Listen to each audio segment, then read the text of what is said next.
Welcome to my travel video regarding the Judiciary Square and Union Station in Washington, D.C.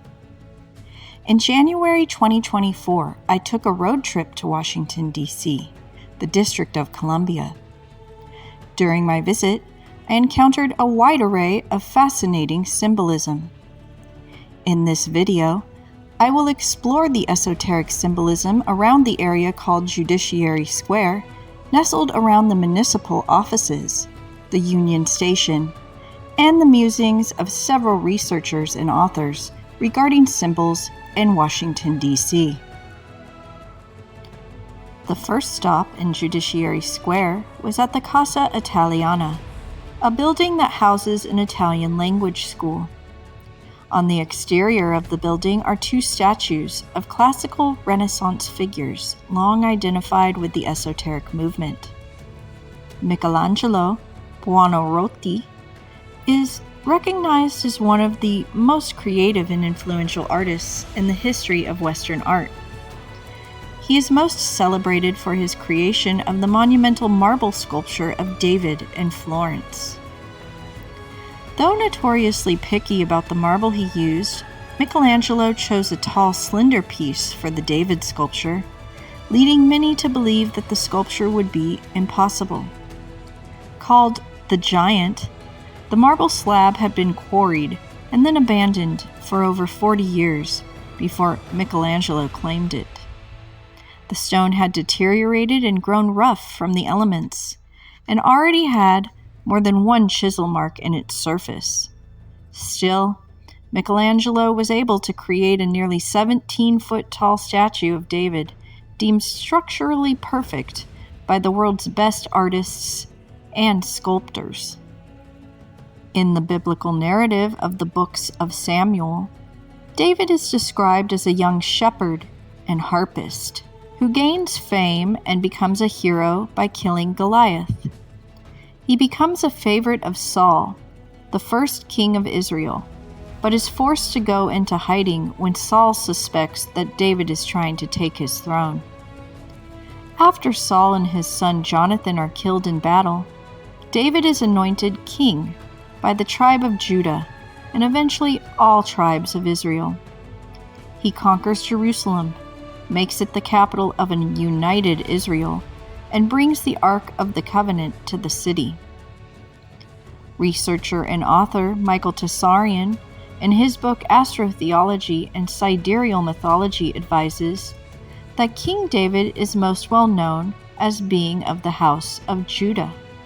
However, the name David has been found to refer to the kings of the Egyptian 18th dynasty, that is, to the cult of Aten. The word David gives us dove. The dove is a major cryptic device used to symbolize the house of David and the cult of Aten. Controlled and funded by the cult of Aten, the Judahites were content to eventually accept Aten, or Adonai, as their god. Interestingly, this can be seen through the symbolism on the U.S. dollar bill. The 13 levels of the pyramid and the 13 stars above the eagle's head, together with every other emblem therein, represent the ancient cults and the solar cult of Aten, which conceals itself behind Judaism, Christianity, and behind secret societies such as the Knights of Columbus, the Knights Templar, the Freemasons, Jesuits, and the Illuminati. If we look closely, we will see 33 feathers in the wing of Aten's eagle. This number represents the Masonic order, which has 33 main degrees of initiation in its hierarchical, pyramidical structure. This occult family of Aten sits at the top of the power pyramid and has designed, funded, and controlled operations through the time of the Levites, Pharisees, Greeks, Romans, Venetians, the Hanovers of Holland, the royal elites of England, Plantagenet, Tudor, Stuart, and Windsor dynasties, through the world's first exploitatory conglomerates such as the East Indian Company and Russell Trust, Virginia and Hudson Bay Companies, which were behind the discovery of America's original 13 states, and which own and control both political parties within America today.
The second sculpture of a Renaissance figure on the exterior of the Casa Italiana in the Judiciary Square is that of Dante Alighieri.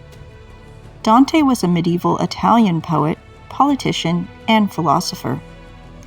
One of the finest large-scale works of literature ever, Dante's Divine Comedy, is an allegory about this earthly life in the form of the Christian afterlife. An intensely personal poem, it depicts one man's spiritual journey from despair and confusion toward reconciliation and purpose.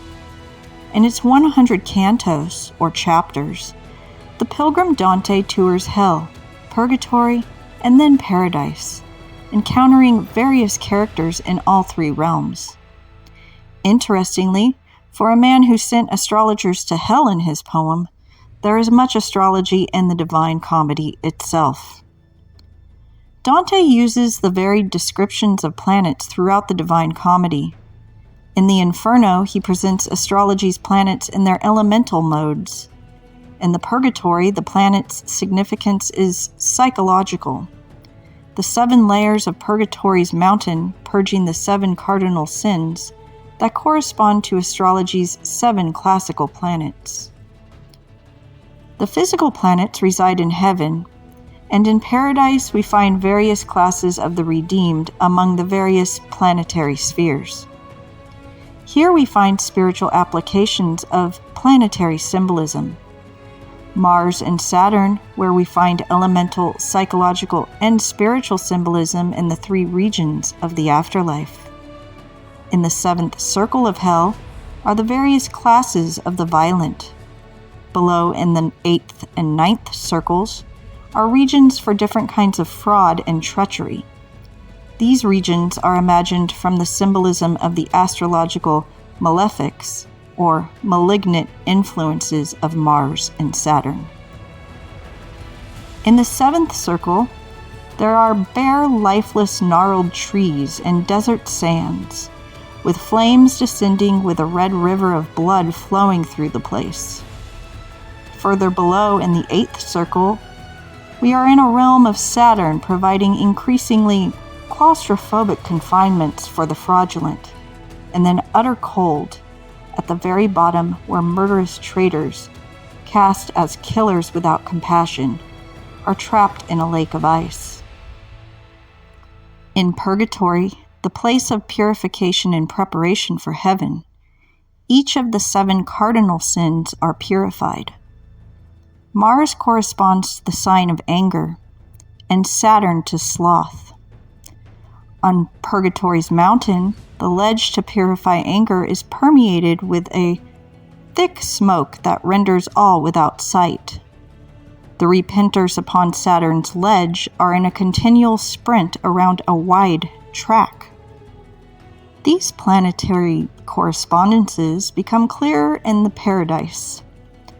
In heaven, knowledge and a fierce sense of purpose replace purgatory's thick, blinded, angry Mars. The saved souls there are crusaders and martyrs, those who perpetrated or suffered violence for the cause of God, and they are sparks of light on a great cross. In heaven, the contemplative life has replaced the spiritual inertia of Saturn's slothful presence in purgatory. The sphere of Saturn is a quiet place where the pilgrim converses with an important monastic reformer from the 11th century and the founder of Christian monasticism from the 6th century. Although the sphere of Saturn is the uppermost of the planetary spheres, there is heaviness in the place.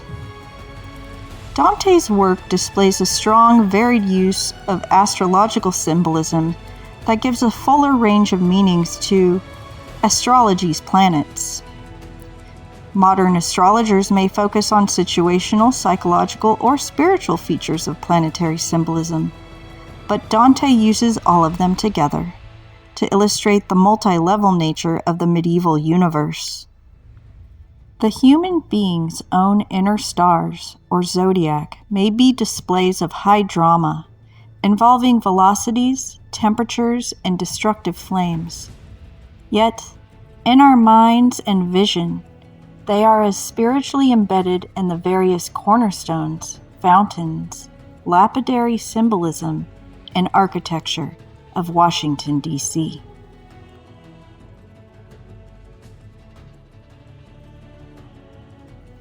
Researcher and author David Ovason, in his book, The Secret Architecture of Our Nation's Capital, advises that there are 23 complete zodiacs and over 1,000 zodiacal and planetary symbols in Washington, D.C.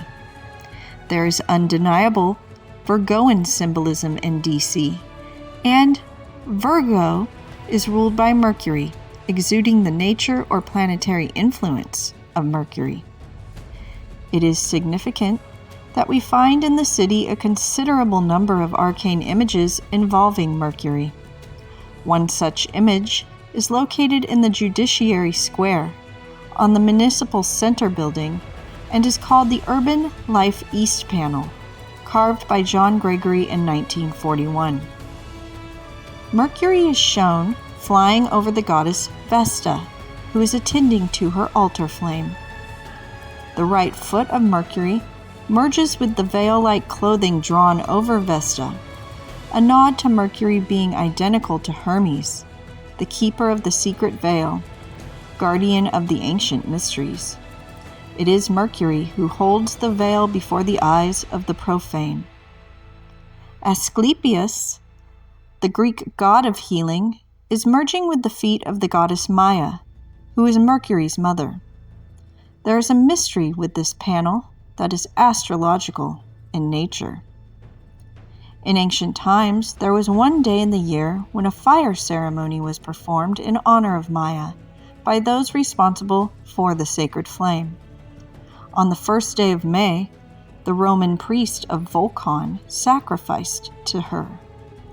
This linked with the magic of the name Maius, which eventually became the 5th month in our own calendar under the name May, the first day of which is still associated with special May Day celebrations. The month of May belongs to the zodiac sign of Taurus.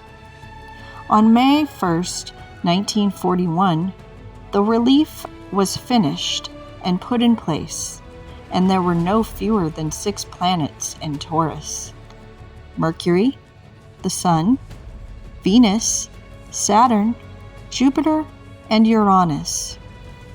The 6 planets were harmoniously related by a trine aspect to Neptune and the dragon's head that were in Virgo. The Virgin Vesta is kneeling on the earth and enacting her ritual to the west.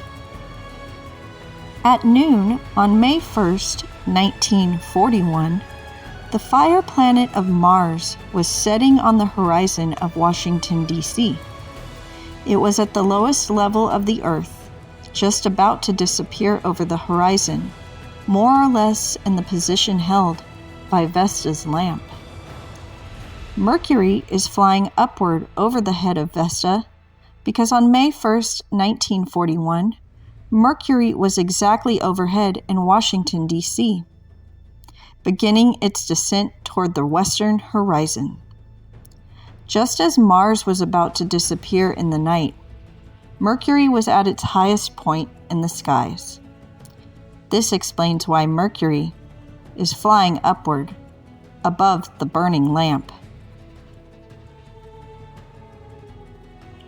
The west panel on the Municipal Center building is called Light, Water, and Thoroughfare.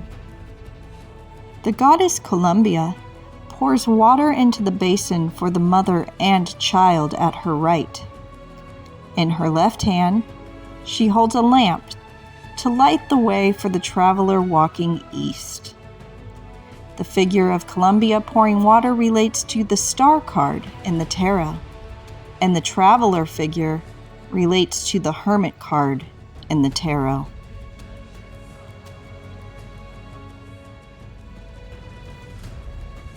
The next stop on my tour of Washington, D.C. was the Union Station area. The Union Station is the central hub of the capital area rail, bus, and subway transportation system. Researcher and author James Wasserman, in his book, The Secrets of Masonic Washington, advises that the main facade of the Union Station is home to 6 massive mythic figures by master sculptor Louis Saint Gaudens. The first statue is of Archimedes, who represents mechanics. Archimedes was a Greek engineer and inventor who is regarded as the greatest mathematician of antiquity. This sculpture of Archimedes recalls the image of a medieval operative stonemason as he holds a pair of compasses and a gavel, displaying an intensity of focused concentration that points to the grandeur of his creations to follow. Prometheus represents fire. In Greek mythology, Prometheus, which means forethought, is one of the Titans and a god of fire. Prometheus is best known for defying the Olympian gods by stealing fire from them and giving it to humanity in the form of technology, knowledge, and civilization.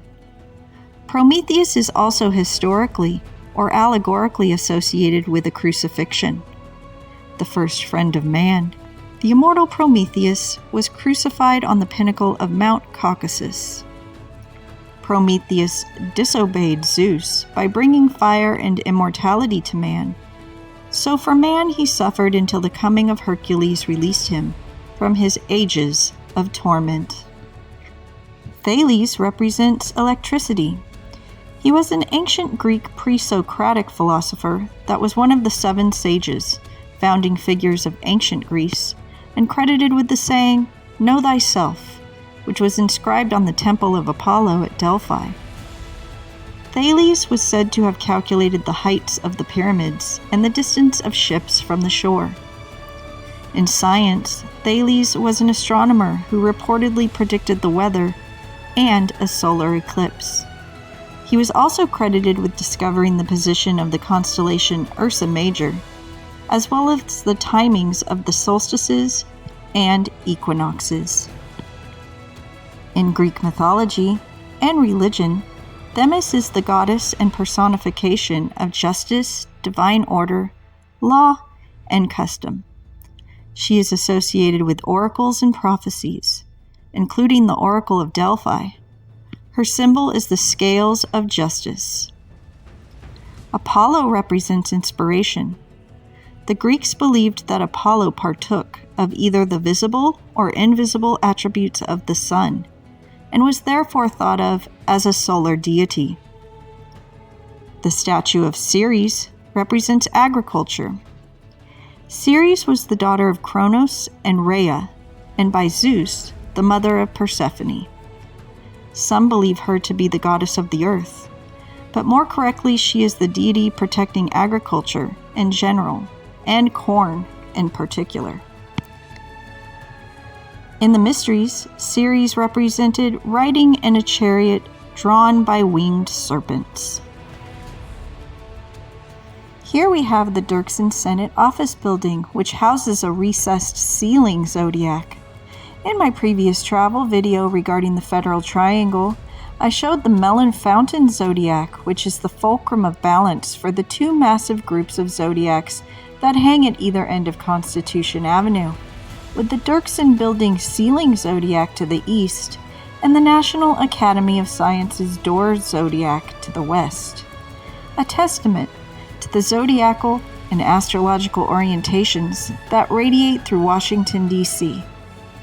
On the ceiling zodiac of the Dirksen Building, the zodiac sign of Virgo stands out, as it shows the celestial virgin playing a harp, symbolizing the idea of Virgo being involved in playing the music of the spheres. In Montrose Park, there is a zodiacal band, which is a part of a bronze armillary-style sundial.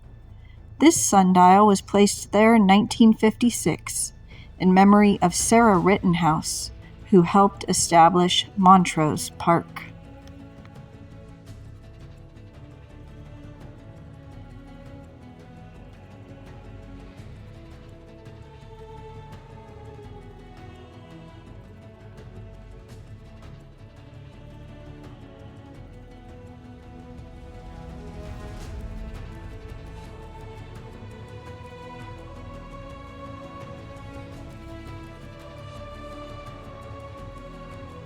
There is Virgoan symbolism on the ecliptic band of the sundial depicting Virgo with a harp.